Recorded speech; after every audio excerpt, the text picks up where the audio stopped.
Welcome back to your channel Swayam learning point. मैं हूं आपका लर्निंग फ्रेंड सुभाष गायकवाड़ और आज हम बात करने वाले हैं रेशियो एंड प्रोपोर्शन की। तो जी हाँ, रेशियो एंड प्रोपोर्शन में हम क्या सीखने वाले हैं, तो ज़रा ध्यान से देखते हैं। सबसे पहला क्वेश्चन है, आपको पता है कि ऑलरेडी हमने क्या किया है, पहले कुछ बेसिक कॉन्सेप्ट समझे हैं, रेशियो क्या होता है, और आज हम कुछ एग्जाम्पल सॉल्व करेंगे और प्रोपोर्शन क्या होता है उसको भी जरा ध्यान से समझेंगे। The proportion of compounds of nitrogen, phosphorus and potassium in certain fertilizer is 18:18:10। मतलब उनका रेशियो है, क्या है, नाइट्रोजन का जो रेशियो है एक पर्टिकुलर सब्सटेंस में वो कितना है, नाइट्रोजन, फॉस्फोरस एंड पोटेशियम का रेशियो है 18:18:10। इसका मतलब है कि compound nitrogen is 18%, compound phosphorus is 18% and potassium is 10%. Remaining part is other substances. Find the weight of each compound in 20 kg fertilizer. तो आपको फर्टिलाइजर कितना है, द क्वांटिटी ऑफ फर्टिलाइजर। तो यहाँ हम क्या करेंगे, सॉल्यूशन लिखेंगे और यहाँ लिखेंगे quantity of fertilizer, but you can say that the quantity of fertilizer. तो कितना क्वांटिटी है फर्टिलाइजर का, quantity of fertilizer is 20 kg. Now just to understand, 18% nitrogen in 20 kg. So the 18%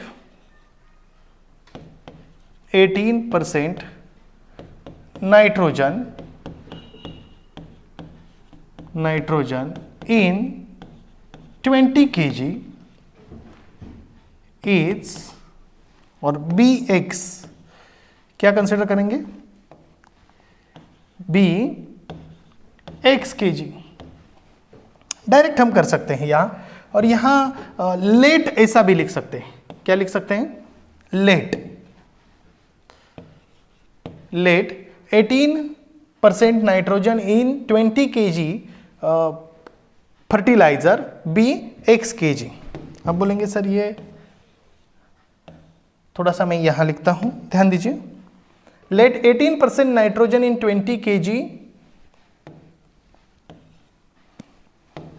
fertiliser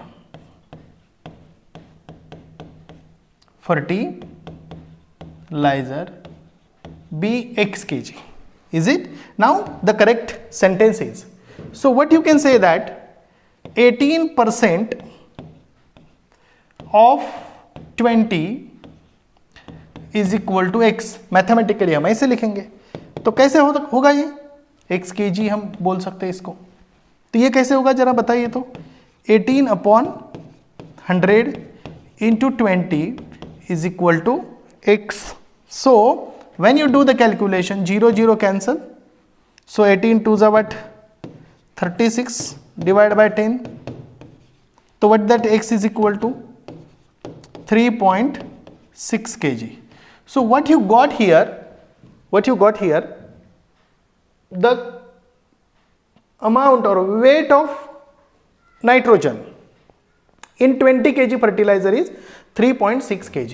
तो ध्यान से इसको जरा हम क्या करते हैं, थोड़ा कवर कर लेते हैं इसको, ताकि हम उसको थोड़ा छोटा कर पाए, ठीक है। अभी हम दूसरा सॉल्व करते हैं। देखो यहां हम आंसर क्या लिखेंगे, the weight of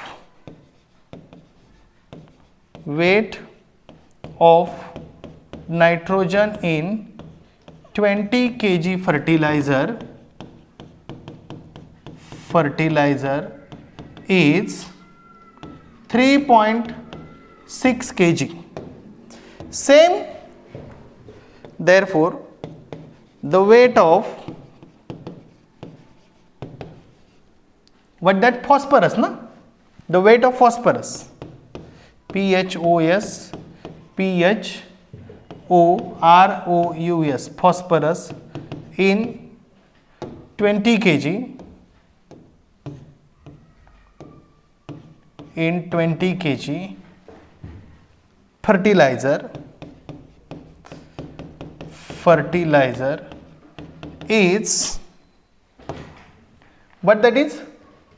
It is also 3.6 kg. बात समझ में आ गई? इसका मतलब है कि weight of phosphorus in 20 kg fertilizer is 3.6 kg. अभी हम बात करते हैं कि what is the amount of that potassium which is 10%. So you can easily solve it कि 10% का मतलब है 10% ऑफ 20 kg. ठीक है, तो हम यहां लिखेंगे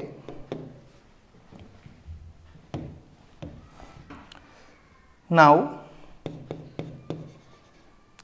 10% of 20 kg. What the 10% of 20 kg? Fertilizer. 10% of 20 kg. तो मैं डायरेक्टली यहां लिख रहा हूं. Therefore you can say that 10 upon 100 into 20 is equal to 2 kg. By calculation you can easily do it. ठीक है, 0 cancel, 0 cancel. So what the answer is? 2 kg. So what you can say that कि it is a now 10% of 20 kg is 2 kg. So 2 kg potassium, 2 kg potassium in 20 kg fertilizer. It's very simple. Just I have done it for the sake of your information. You can do in detail as well. ठीक है, जैसे कि हमने ऊपर का किया है. You can do it fast.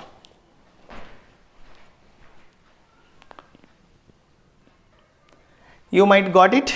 Now the next is direct proportion की कॉन्सेप्ट को हम पहले समझ लेते हैं. क्या है डायरेक्ट प्रोपोर्शन? डायरेक्ट का मतलब है, सिंपल है कि प्रोपोर्शन जो है वो इस प्रकार दिखाते हैं ऐसे. मतलब मान लो कि x is directly proportional to y, तो y बढ़ेगा तो x भी बढ़ेगा, y घटेगा तो x भी घटेगा.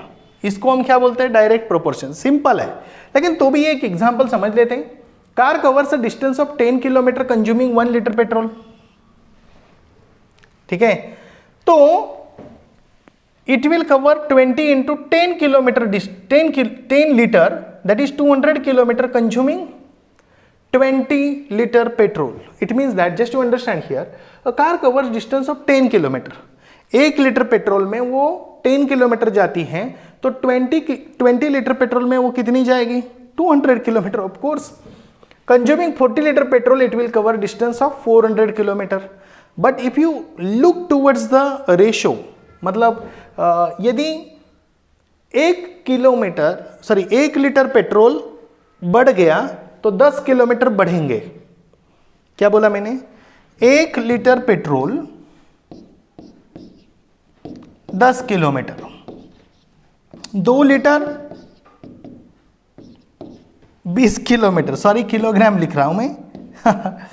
ओके, क्या है? 10 kilometre, 20 kilometre.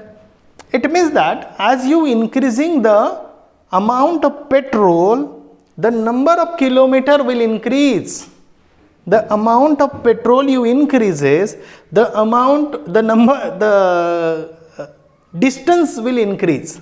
What you can say that the distance will increase. Very simple it is. So consuming 40 liter petrol, it will cover distance of 40 into 10, that is 400 kilometer. Let us write this information in tabular form.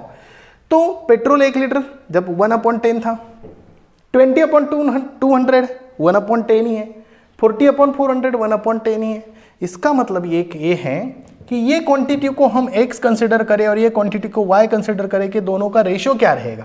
The ratio will constant, and in that case we can say x is directly proportional to y. What you can say? X is directly proportional to y. So the ratio of consumption of petrol and distance covered by car is constant, and so in such case it is said that two quantities are in direct proportion or in direct variation. This word, this is called as a variation. मतलब ये क्या है? Variation का sign है. ये क्या है? This is a sign of variation. समझ आ गया है? बहुत बढ़िया और सिंपल ही है. अभी इनवर्स प्रोपोर्शन लेते हैं. मतलब जैसे मान लो कि एक क्वांटिटी है और ये दूसरी क्वांटिटी है. ठीक है, इसमें क्या है, एक क्वांटिटी बढ़ती है तो दूसरी कम हो जाती है. जैसे कि आपको पता है कि स्पीड बढ़ाओ तो टाइम कम लगेगा. Speed and time, speed is मतलब you can say that time is inversely proportional to the speed. हम ऐसे बोल सकते हैं, time is inversely proportional to the speed. Okay, यहां इसको ऐसे भी लिख सकते हैं, it's constant. Speed into time is constant. दूसरे तरीके से इसको कैसे लिख सकते हैं? इसको लिख सकते हैं कि time is inversely proportional to the speed. Are you getting? मतलब स्पीड कम होगा तो टाइम ज्यादा लगेगा, स्पीड बढ़ जाएगा, स्पीड बढ़ जाएगा तो टाइम कम लगेगा. समझ रहे हो? Good. So a car takes 2 hours to cover the distance of 100 km at the speed of 50 km per hour. Bullock carts travel 5 km in 1 hour. So to cover the distance of 100 km at the speed of 5 km, the bullock cart takes 20 hours. So what you got here कि आपको एक बात समझ में आएगी कि speed बढ़ाया तो टाइम कम लगेगा, स्पीड कम किया तो टाइम ज़्यादा लगेगा. समझ रहे हैं? It means that time and speed are inversely proportional.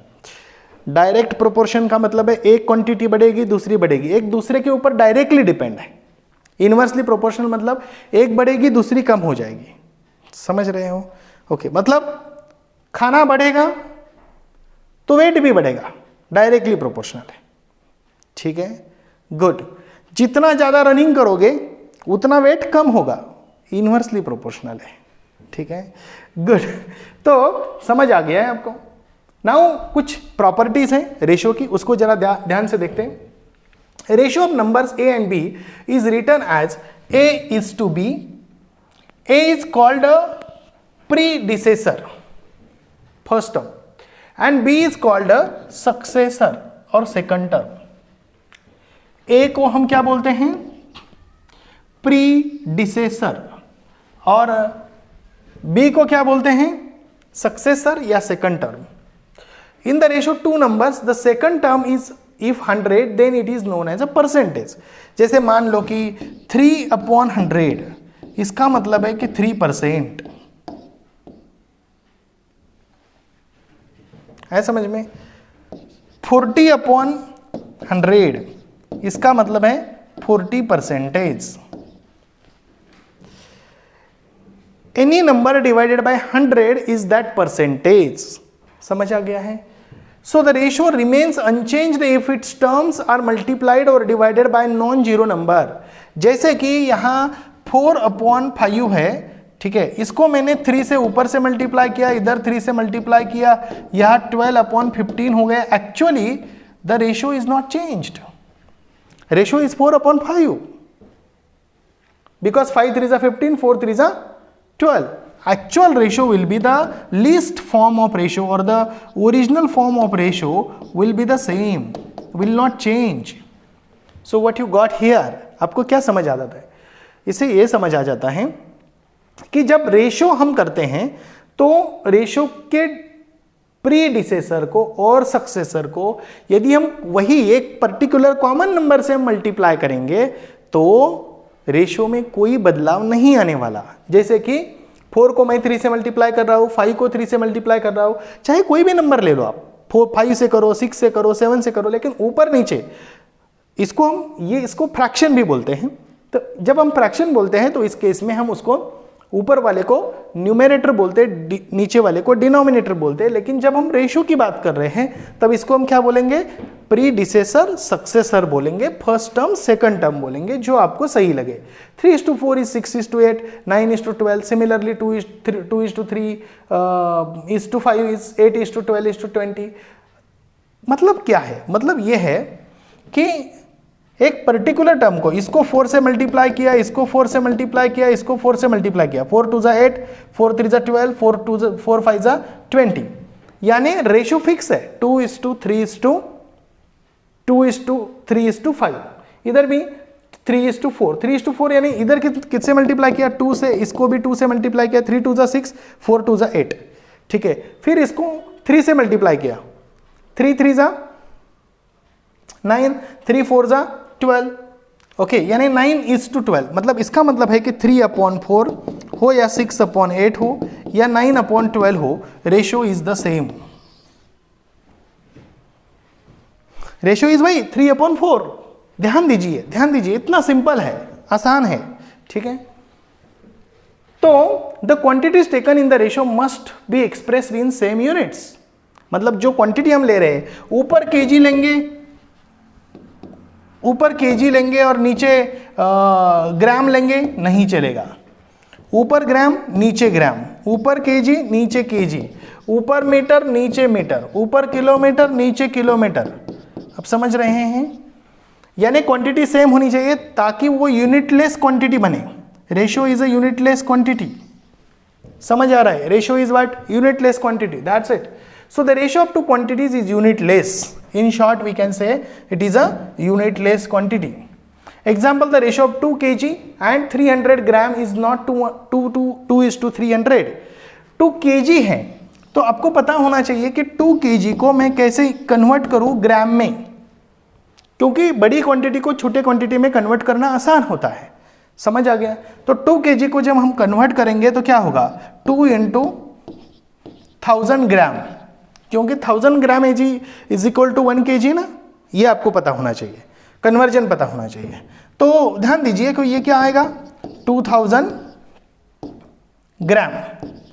अभी हमारे पास क्या है कि 2000 ग्राम एंड 300 ग्राम अभी हमारे पास है, तो हम क्या कर सकते हैं, 2000 डिवाइडेड बाय 300, और जब हम कैलकुलेशन करेंगे तो हमें पता चलेगा 0 0, और फिर हमारा आंसर आएगा 20:3। यानी actually the ratio is not the 2:300, not the 2:300, instead it is 20:3. It is what, 20:3. It's simple and very fundamental. तो बच्चे लोग, अभी हम बात कर रहे हैं the ratio of ages of Seema and Rajashree is 3:1 and the ratio of ages of Rajashree and Atul is 2:3. Then find the ratio of ages of Seema, Rajashree and Atul. Oh. देखिए, इस प्रकार के example के लिए हमें क्या करना पड़ेगा, कुछ काम करना पड़ेगा। जैसे कि हमें ये देखना है कि सीमा एंड राजश्री का जो एज है उसको जरा देखते हैं।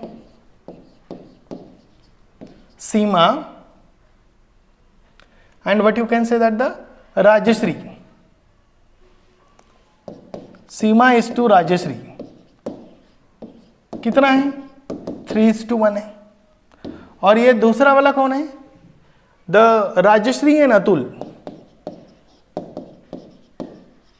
Rajshree and Atul is what, 2:3। इसका सिंपल सा मतलब क्या है, जरा ध्यान से देखिए और समझिए, दिमाग लगाइए। Use your brain to solve this example very easily. तो यहां हमें समझ में आएगा कि ये जो राजश्री और अतुल का एज है, इसका रेशियो है कितना है, 2:3, और सीमा और राजश्री का एज कितना है, 3:1। यानी राजश्री जो है, ये यहां जो एज का रेशियो और यहां, तो ये बात समझने के लिए हमें यहाँ 2 है तो यहाँ हम 2 कर सकते हैं, यहाँ 1 कर नहीं सकते, लेकिन यहाँ 2 तो आराम से कर सकते हैं। सर क्यों नहीं कर सकते, कर सकते हैं, लेकिन वो फिर रेशियो में जाएगा। अब समझ रहे हैं, क्योंकि इसको 2 से डिवाइड करना पड़ेगा तो ये 3/2 आएगा, ठीक है। तो अच्छा क्या है, इसको मल्टीप्लाई करें, तो हम क्या करेंगे,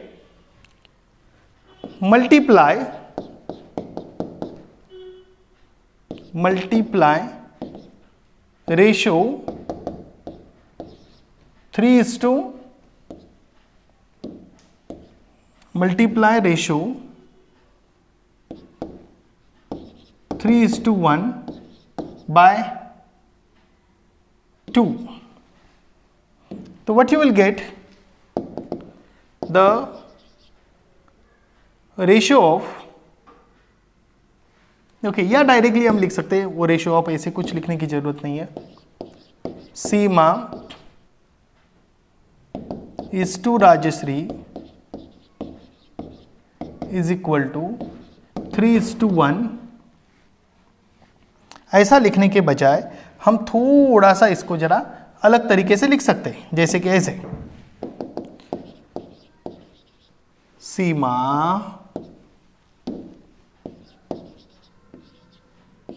is to Rajashri is equal to 3/1, that is 2 divided by 2, that is 6/2.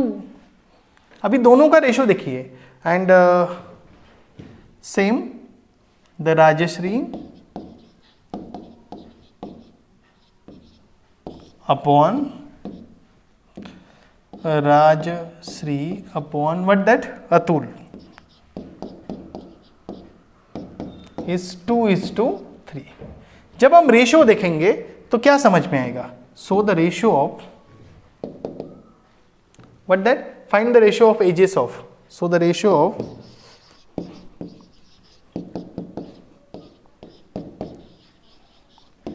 Edges of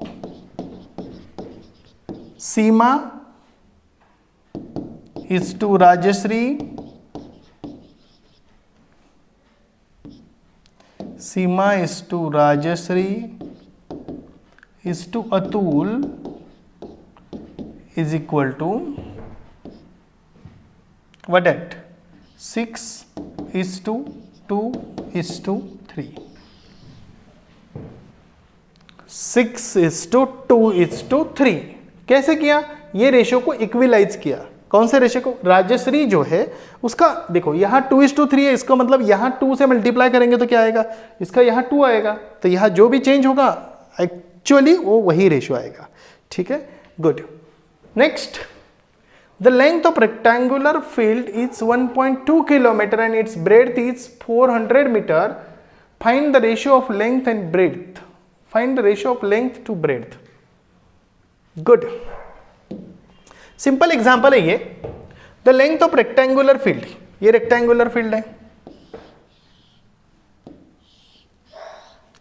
और यहां लेंथ कितनी है? 1.2 किलोमीटर और ये ब्रेड्थ कितनी है? 400 मीटर. तो 1.2 kilometre is first changed into length is equal to 1.2 kilometre. मैं किलोग्राम क्यों लिख रहा हूं बेटा? पहले भी एक बार मैंने किलोग्राम लिखा था, शायद मुझे किलोग्राम से बहुत ज़्यादा प्यार हो गया है. ठीक है, किलोमीटर. तो length is equal to 1.2 kilometre is equal to what you can say that, किससे मल्टीप्लाई कर सकते हैं? 1000 metre is equal to 1 kilometre. So multiply it 1.2 into 1000 metre. जब कैलकुलेशन होगा तो क्या होगा? 1200 मीटर. Is it? और फिर क्या आएगा? हम यहां लिखेंगे, so the length upon breadth is equal to 1200 upon 400. Just do the calculation. 3/1. So what is the ratio? The ratio of length to breadth is 3:1. What the ratio is? Ratio of length is to breadth is 3:1. It's simple and easy. I hope it's very simple to understand all those examples. So अभी हम आगे देखेंगे next example को, ध्यान से समझिए। The ratio of expenditure and income of Mahesh is 3:5. Find the percentage of expenses to his income. ठीक है, देखिए रेशियो दिया है, ratio of expenditure is to income is 3:5. So find the percentage of expenses to his income. Find the percentage of expenses. तो simple है, so percentage of expenditure is equal to 3/5. Denominator क्या होना चाहिए? 100. तो क्या करें? 20 तो इट इज व्हाट 60 100. 20 से क्यों मल्टीप्लाई किया? क्योंकि डिनोमिनेटर 100 चाहिए, तो 25 जा 100 25 जा 100, so that is what 60%. So what you can say that the percentage expenditure is 60%. समझ आ गया है? यानी the percentage expenses to his income is 60%. So his expenses is 60% to his income. आसान है, सही है। इसको इनकम समझ लेते, समझ लो अच्छी तरीके से, क्योंकि ये थोड़ा यहाँ पेन का इश्यू है। हिज इनकम, मुझे उम्मीद है कि आपको समझ में आ गया है अच्छी तरीके से। देखिए नेक्स्ट क्वेश्चन क्या है? The ratio of number of mango trees to chikoo trees in an orchard is 2:3. If 5 more trees of each type are planted, the ratio of trees would be 5:7. Then find the number of mango and chiku trees in the orchard. See, इस प्रकार के example solve करना बहुत ही आसान होता है। तो यहां पहले आपको समझना है कि the ratio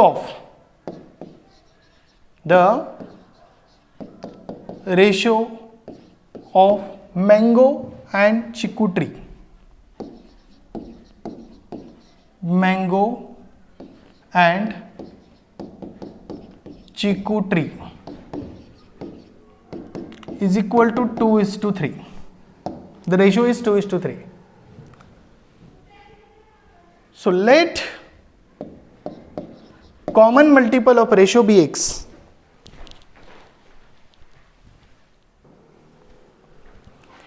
The ratio of mango and chiku tree is 2:3.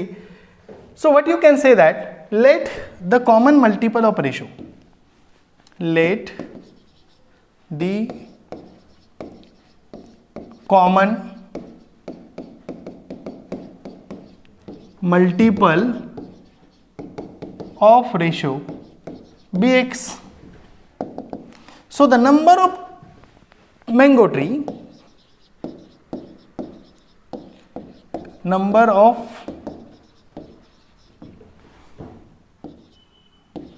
Mango tree, क्या बोला मैंने? Number of mango tree is equal to what? 2x. And that of okay the number of chikoo tree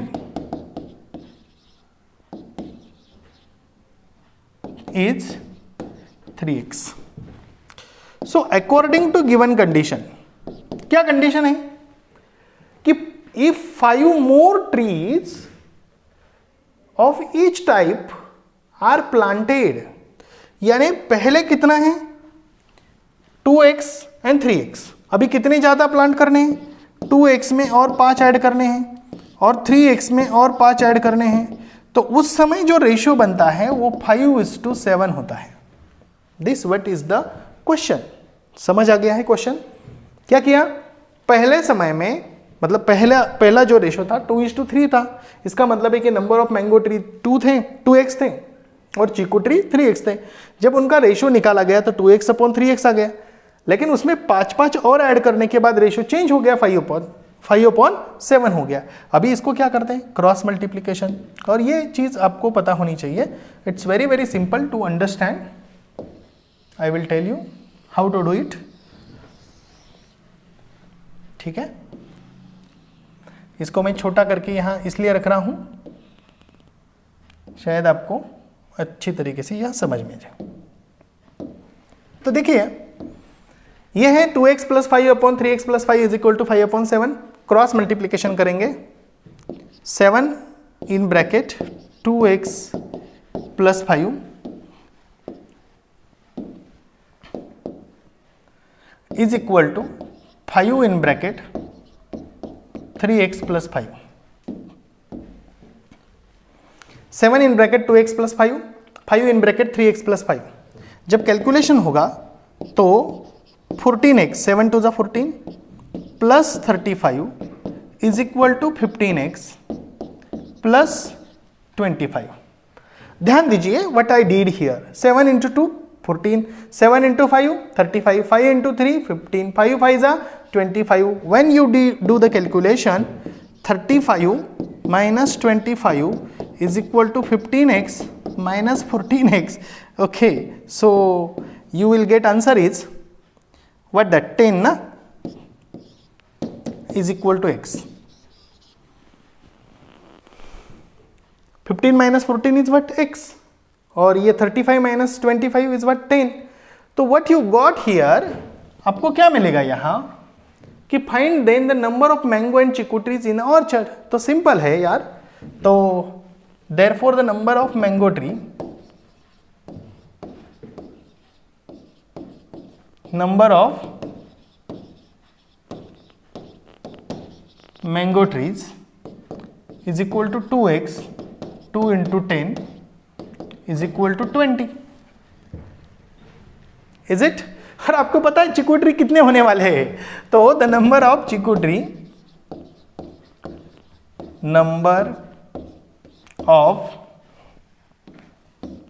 chikoo tree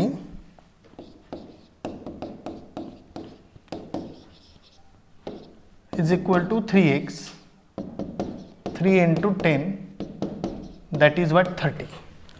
simple है, काफी simple है, मुझे पता है। The ratio of two numbers is 5:7. If 40 is added in each number, then the ratio becomes 25:31. Find the numbers. The same concept